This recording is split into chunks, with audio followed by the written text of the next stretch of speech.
my channel. This is my first video here on YouTube. I have been a floral designer for over 10 years and I just wanted to share my ideas and processes with you guys. I hope you enjoy and let's build a bouquet. On my way to Trader Joe's. Okay, and we're back. We have beautiful peonies that we picked up at Trader Joe's. We have some stock, royal purple of course. We have some beautiful mini carnations and along with eucalyptus. Let's go ahead and start our arrangement. Alright, so the tool that I'm going to be working with today is actually this floral knife. It has a blade on one side and it's flat on the other. This side here is the sharp end and then this side is the flat side.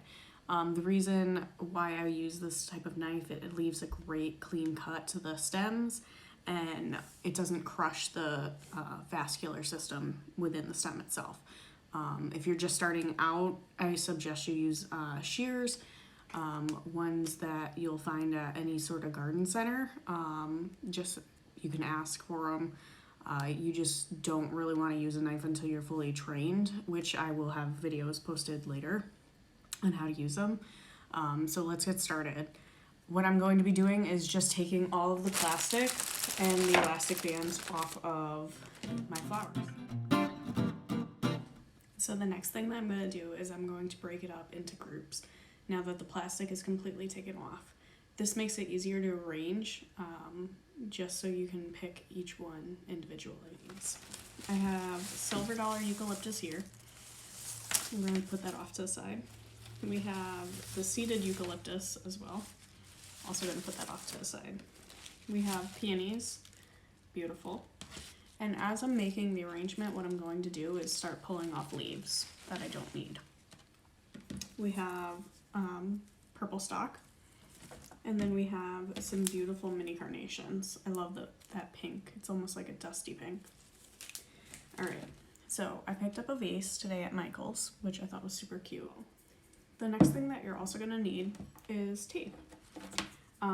I also found this at Michael's too, and I will link everything. What you're gonna do is you're just gonna start, and you're gonna make a grid pattern. Personally, I like the 1/2 inch tape, and it's clear. So there's this like little starting tag over here. I'm just gonna go and cut it off. Comes off super easy. I also filled up my vase about halfway, and once I'm done with the arrangement, I can always fill it up more.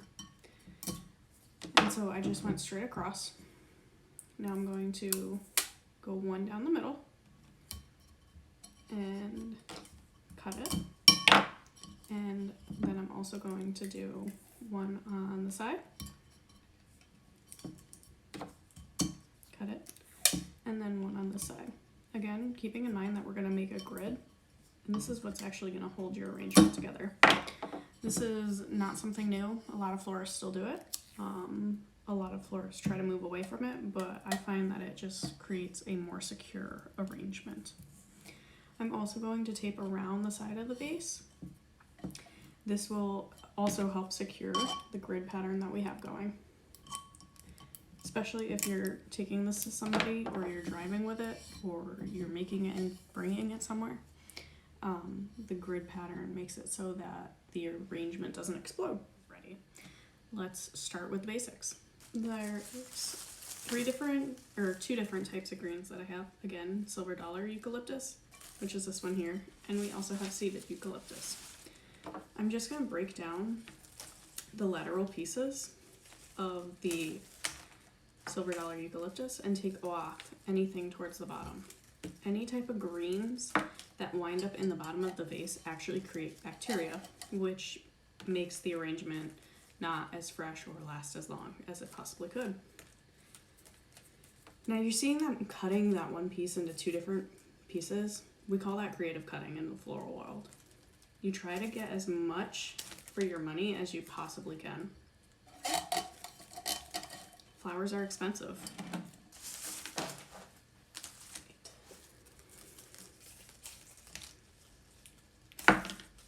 I personally go for more of an airy look than a compact, tight and mounded. However, I do love that style too, and I will show you a video on that one as well.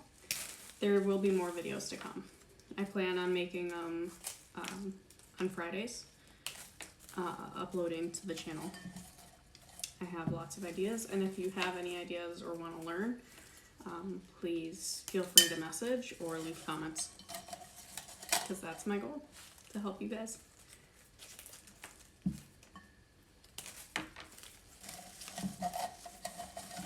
Alright, so we got a pretty good base layer going, right? Nice and airy. It's kind of my style, more bohemian look, right? I'm going to add a few greens of the seeded eucalyptus. Not too many, and keep in mind too, we can always add more later. This is just a base foundation. Again, I'm just going to split off the bottom pieces so it gives a little bit of texture towards the top. This guy's a little long, so I'm just going to take that piece off. You're going to want to start with your focal flower, which happens to be our peony. The focal flower is the main flower where you want all of your attention drawn. It's going to be the larger head. Most of the time it's roses, could be tulips, ranunculus, also peonies, chrysanthemums, anything with a bigger head that you really want to focus on. So let's start. So these are beautiful. I'm just going to pull off the bottom leaves, a couple of them, and we're just going to cut it on an angle as well. And you're probably wondering, how do you know what size to make? Well, the way to measure an arrangement is really, you want to take the top of your flower against your vase and see where that lands. So right here is where it landed. So you want to cut so that'll be exactly the height. And I know that probably doesn't make sense, and I will have a video that goes over that too. Again, we're just taking off the bottom leaves.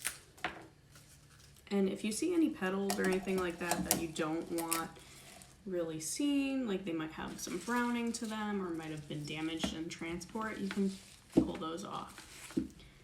Right now, these actually look really good, so I'm pretty happy because peonies typically have a little bit of browning. Again, I'm just gonna be measuring with the size to make sure it's good. I'm gonna go for more of a sprawling look, so this isn't gonna be super uniform. It's gonna have a little bit of an angle to it. And still continuing to take off the petals. See this one here where it's super green right here in the bud? I'm actually going to take that one off because it'll help the flower open up.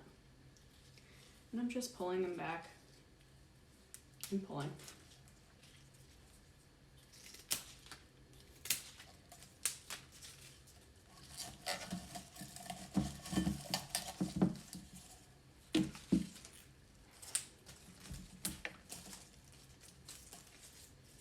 This one here also has a lot of the greens still, so I'm just going to pull those back. That way there it helps the petals open up fully.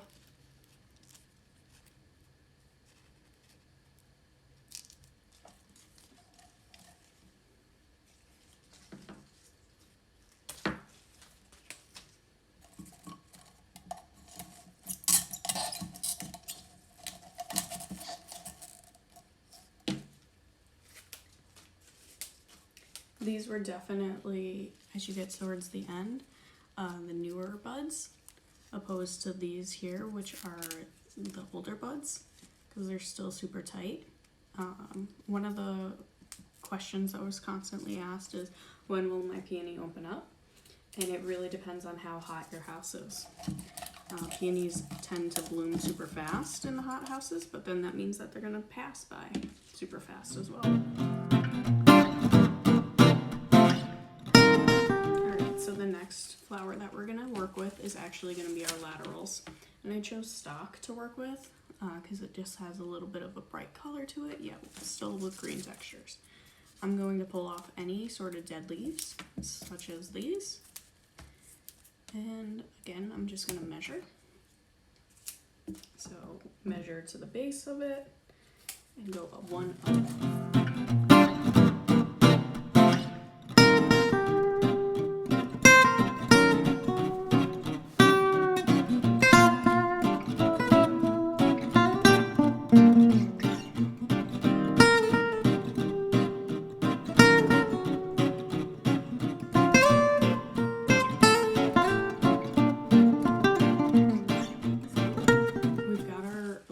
florals pretty much all in there, right?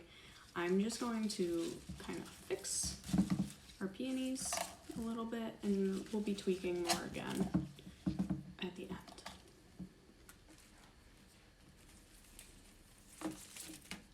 Alright, so onto these carnations. They're going to be our filler flowers. You can also use them as laterals, but I chose to use the stalk as the lateral. And what's great about carnations is they last super long. I know a lot of people don't like them, but a lot of the times there's newer varieties out opposed to the traditional ones, and they don't look like your grandma's carnations anymore. I mean, this dusty rose is so pretty, and I haven't seen something like this in a long time. It's definitely a new variety, and I'm so excited I found it.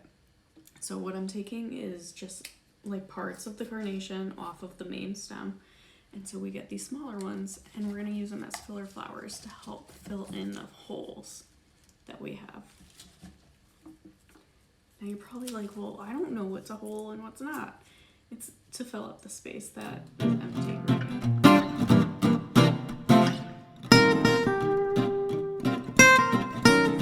Okay, so we're just about done making our arrangement, right? If you look at the bottom of it, you're like, holy smokes, there's a lot of greens at the bottom. Well, remember how I said we could cut them back? I always do this because why not over-green instead of having to do it again? All right, so there's this one section right here that's a little oblong, which in some cases it might be nice, but personally I'm gonna trim it back a little bit. All I'm gonna do is cut the top leaves here, and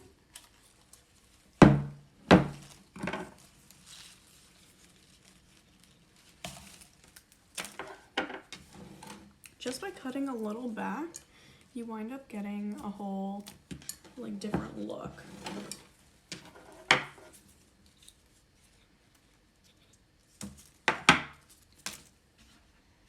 So, as you can see here, it's cleaned up at the bottom. You can see the water in the base. You're gonna wanna make sure that you can see all the stems and see that there's water touching the stems. And other than that, your centerpiece is done. Follow me for more. Like and subscribe. Tell me what you think. If you have ideas, want to learn different things, different techniques, anything, feel free to comment, email, follow me on Instagram and Twitter as well. And I will see you next week. Bye guys. Have a good week.